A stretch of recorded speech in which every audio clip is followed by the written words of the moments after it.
सभी को मैं हार्दिक बधाई और शुभकामनाएं देता हूँ और जो भी बैठे हैं, आप सबके प्रयास से ये एक ऐसी शुरुआत हुई है। लोक नृत्य, लोक संगीत से बार बार जुड़ना, अपनी जड़ों से बार बार जुड़ने और महसूस करने जैसा है। और सिर्फ यही नहीं है, इसकी अभी आप जैसे एक प्रारंभ में देख रहा था कि लोक नर्तकों ने शुरुआत की थी, तो पहले थाप के पास, जहाँ से थाप आती है, साज को प्रणाम किया और वहाँ से बात आगे बढ़ाई। और साज में ही माँ शारदे का वास होता है। तो परंपरा इतनी रिच है, इतनी समृद्ध परंपरा है, समय की धार से इतनी कमजोर भले पड़ी है। हम लोग बार बार कहते हैं कि नहीं, इसको बचाने का प्रयास किया जा रहा है। वास्तविकता ये है कि अब इधर पिछले 5-7 वर्षों में कम से कम, हम लोग बहुत छोटे थे तो भरवाई नृत्य सुनते थे, हल्का फुल्का देखे भी होंगे, बीच के दौर में पूरा गायब हो गया था। लेकिन अब तो कुछ वर्षों से सचमुच कई जगह शादी ब्याह के प्रारंभ में, जिसको हम लोग कहते हैं क्या कहा जाता है, शुरुआत में जो 12 बजने से पहले परछावन के समय पे तमाम लोग देख रहे हैं परवाही नृत्य का एक शुभ रूप में आयोजन अब दिखने लगा है। बीच के दौर में अब डीजे संस्कृति के विस्तार ने इसको थोड़ा सा प्रभावित जरूर किया था, लेकिन अब हमें बहुत ही अच्छा लगने लगा है, हम इसे खोजने लगे हैं।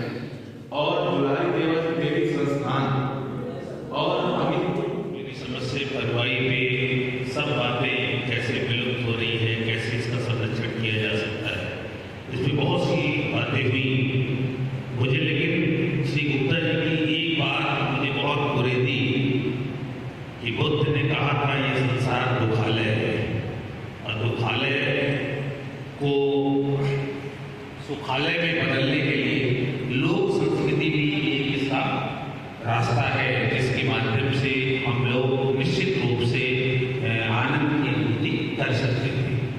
अगर पीछे के वर्षों में चले तो इसी लोक संस्कृति के माध्यम से लोगों का जीवन सुखमय था।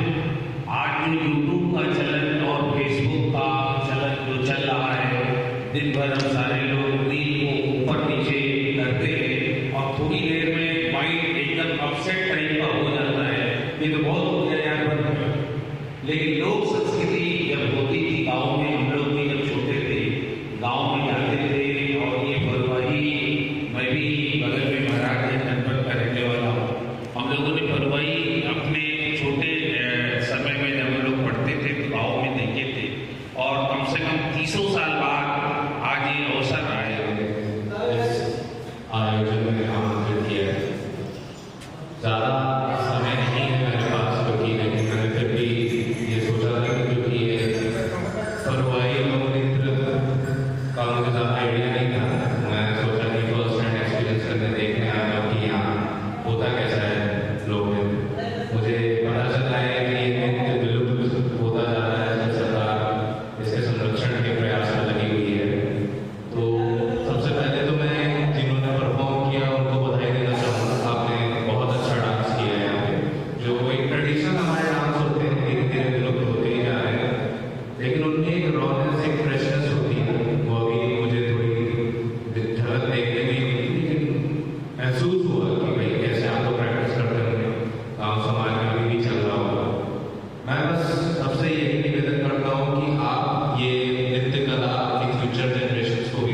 प्रदर्शन हो, यह एक लोक नृत्य है जिसमें किसी विशेष संसाधन की आवश्यकता नहीं होती, किसी सुरलहरी की आवश्यकता नहीं होती, किसी परिपक्व गायक की आवश्यकता नहीं होती और वही वाद्ययंत्रों की आवश्यकता होती है, किंतु उस कला के माध्यम से वो दर्शक दीर्घा के मन को छू लेता है और जितनी देर तक ये कला मंच पर प्रस्तुत होती है, वास्तव में दर्शक दीर्घा मौन होकर उस दृश्य में अपने आप को एकाकार की स्थिति में पहुंचाता है और परम सुख की प्राप्ति करता है। किंतु जो हम आधुनिकता की अंधी दौड़ में, जिससे हमारा दूर दूर कोई वास्ता नहीं, छोटे छोटे देश अपने अस्तित्व को बनाए हुए हैं, अपनी लोक कलाओं के माध्यम से, अपनी लोक भाषा के माध्यम से, अपने लोक परंपराओं के अनुसार, अपने वेशभूषा के अनुसार, किंतु भारतीयता की जो प्रवृत्ति देखी जाती है कि हम अंधी दौड़ में शामिल हैं, हम दूसरे देशों का नकल करने के लिए इतने उद्वेलित हैं कि हम जो वस्त्र शरीर ढकने के कार्य आते थे और स्वच्छ और साफ सुथरे वस्त्र पहन जाते थे, वहीं अब फैशन के नाम पर फटे हुए वस्त्रों को हम धारण करते हैं और कार्यक्रमों में सम्मिलित होते हैं और गौरवान्वित भी महसूस करते हैं। यह हमारी संस्कृति खड़ा कर दिया। और दूसरी चीज, मेरे जैसे लोग जो लोक कला लोक संस्कृति को एंजॉय तो बहुत करते हैं, पसंद भी बहुत करते हैं, पर ज्ञान थोड़ा कम है, उनको इस विषय पर आमंत्रित करके जानने समझने और पढ़ने का मौका दिया। इस कार्यक्रम में उपस्थित आदरणीय मंच और यहाँ मेरे सामने उपस्थित दर्शक दीर्घा, हमारी लोक कला और लोक परंपरा लोक संस्कृति के लिए हमारी रुचि, जागरूकता, इन्वॉल्वमेंट यहाँ सामने उपस्थित दर्शकों को देख करके ही समझ आ जाता है। अगर यही कार्यक्रम बॉलीवुड संगीत, पाश्चात्य संगीत से संबंधित होता तो ये हॉल सिर्फ भरा नहीं होता, बल्कि शायद ये स्थान कम पड़ जाता, दर्शकों की उपस्थिति इस तरह की होती। पर जब बात लोक कला की आती है, लोक संस्कृति की आती है, तो हम में से अधिकांश लोग पढ़े लिखे, जागरूक लोग, संस्कृति का झंडा बुलंद करने वाले लोग भी उस तरह से रुचि नहीं प्रदर्शित कर पाते जैसी शायद हमें करनी चाहिए। आज इस पूरे कार्यक्रम के मुझे लगता है दो हिस्से हैं। पहले कि क्यों, आखिर क्यों हम आज यहाँ तक पहुंचे कि हमको ये कार्यक्रम करने की आवश्यकता पड़ रही है। हम अपनी लोक कला, लोक संस्कृति, लोक परंपरा को बचाएं, ये सोचने की जरूरत आखिर क्यों पड़ रही है। और दूसरा हिस्सा कि तो फिर करें क्या, क्यों पर बहुत अच्छी बातें सुरेश भैया ने, डॉक्टर श्रीवास्तव ने, रविशंकर जी ने बहुत सुंदर बातें कही, बहुत अच्छी बातें कही। ठीक है, एक बात तो ये है कि लोक कला और लोक संस्कृति में भविष्य नहीं कुछ रह गया। और जब मैं भविष्य कह रही हूँ तो मेरा मुख्य मतलब जीवन यापन से है। कहीं ना कहीं हम वो करियर चुनते हैं जिससे हमारा भविष्य हो, जिससे हम अपना जीवन यापन भी कर सकें। और लोक कलाओं में जीवन यापन के संसाधन तो नहीं ही उपलब्ध है। इसलिए आम जनमानस इस लोक कला से, लोक परंपरा से अलग हट रहा है कि हम अगर इसको अपनाएंगे भी तो हम अपना घर कैसे चलाएंगे, हम अपने लाइवलीहुड के लिए क्या करेंगे, उसके लिए तो हमको कुछ और करना ही पड़ेगा।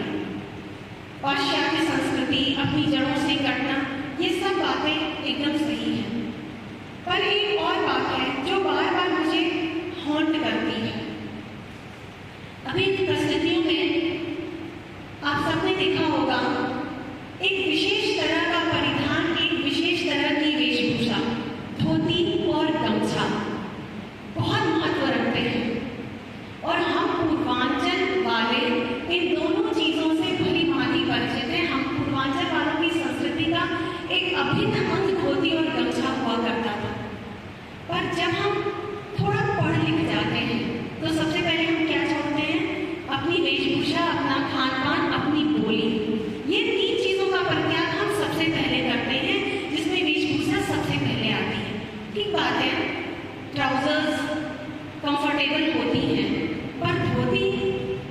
एकदम असहज होती हो ऐसा नहीं है, पर हम जब धोती बात कर रहे हैं तो धोती गवई संस्कृति और गवई, पता नहीं ये शब्द गवई शब्द मुझे कभी समझ नहीं आता है क्यों ये कम पढ़े लिखे लोगों के लिए यूज होता है। गवई का मतलब सीधे सीधे गांव की संस्कृति है, पर हमारा माइंडसेट ऐसा बन गया है कि हम जब गवई कह रहे हैं तो हमारा मतलब कम पढ़े लिखे उन लोगों से है जो इस समुद्र से कहीं बाहर है। हम अपनी बोली भाषा छोड़ते हैं। आप दूसरे प्रदेशों में जाकर के देखिए, दूसरे प्रदेश अपनी लोक परंपराओं को, लोक कलाओं को बचाने के लिए अलग से कोई प्रयास नहीं कर रहे हैं। वो परंपराएं उनकी रग रग में बसी है। क्यों? क्योंकि उनके अंदर हीन भावना नहीं है। हम पूर्वांचली लोगों के मन में अपनी बोली, भाषा और वेशभूषा को लेकर के वो पिछले कुछ वर्षों में इतनी ज्यादा हीन भावना भर दी गई है कि हम शर्म महसूस करते हैं पब्लिकली भोजपुरी में बात करने में। दूसरे प्रदेशों में ऐसा बिल्कुल नहीं है। बहुत सुंदर बात कही सबने कि आप राजस्थान के कालबेलिया नृत्य को देखिए, आप बिहू, असम के बिहू नृत्य को देखिए, वो आज भी बहुत प्रचलन में है। वो भी लोक कलाएं हैं, वो क्लासिकल नहीं है, लेकिन वो नहीं छूटा। क्यों? क्योंकि उनके अंदर हीन भावना नहीं है। आप किसी भी दूसरे प्रदेश में जाएं, आप साउथ इंडिया में जाइए, हमको कम अंग्रेजी आती है, ये फैक्ट है। हम उत्तर प्रदेश वाले लोगों को अंग्रेजी कम आती है, पर हम अंग्रेजी ही बोलने का प्रयास करेंगे। साउथ इंडिया में जाकर देखिए, वहाँ के लोग को खूब अंग्रेजी आती है, पर वो अंग्रेजी में बात नहीं करते हैं।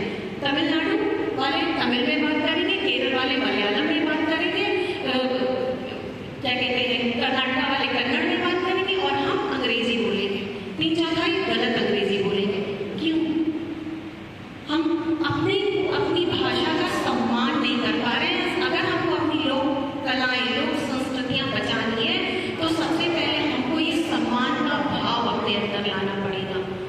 भोजपुरी के लिए वही सम्मान, उनसे बातचीत करते थे तो सम्मान करते थे, चाहे वो कहते कि सम्मान की बातें, चाहे वो कहते कि भाव भंगिमाएं हो, वो किसी भी अपने उस भंगिमाओं के माध्यम से उस समाज से अपने जो संदेश जैसे आज़ादी की लड़ाई उसको भी जो है साझा करने का प्रयास करते थे।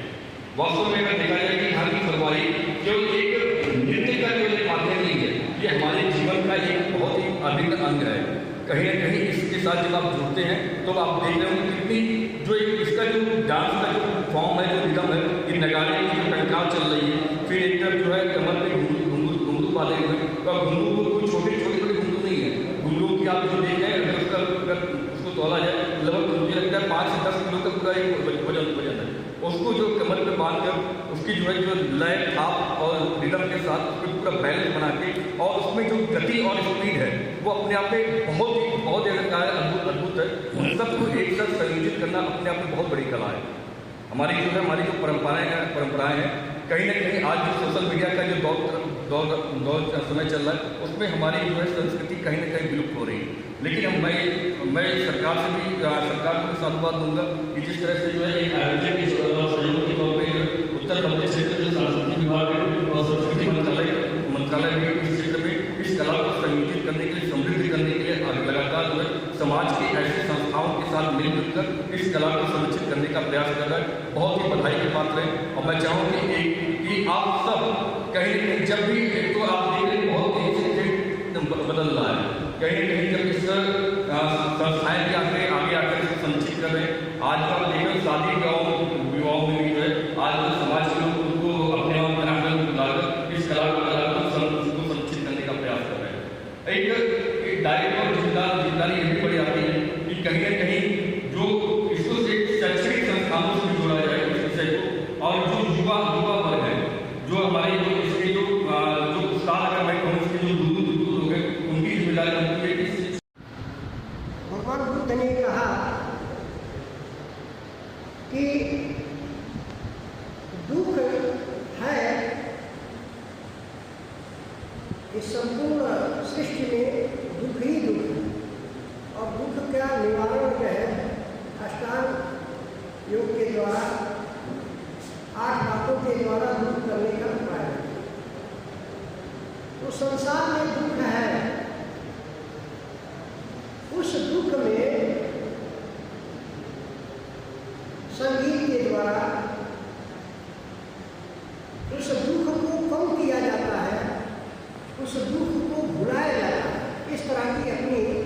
एक प्राचीन परंपरा है।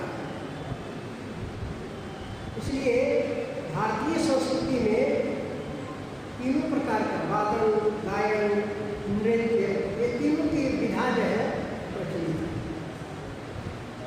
और अपने जो देवी देवता है उनका भी नृत्य में रुचि रहा है। भगवान कृष्ण का जो महारास लीला देखते हैं उसमें भी नृत्य है। भगवान शंकर के द्वारा जो तांडव और लास्य नृत्य होता है उसमें भी नृत्य है। तो प्राचीन काल से भारत में ये जो परंपरा है ये प्राचीन काल से है। और मनुष्य सुखी है इसके लिए ये सारे कार्यक्रम निश्चित किए गए। नाटक की दृष्टि से भरत मुनि द्वारा रचित नाट्य शास्त्र, जिसमें इन सभी विधाओं पर विस्तृत रूप से वर्णन किया गया है। अर्थात अपने साहित्य में भी लोक संगीत, गीत, नृत्य के बारे में पहले से ही वर्णन है। अपनी संस्कृति का एक अंग है, एक महत्वपूर्ण अंग है लोक कला, रंगमंच इत्यादि। वैसे अंग प्रत्यंग एवं संवेदनाओं को लेकर के और नियंत्रित यत्न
मिलता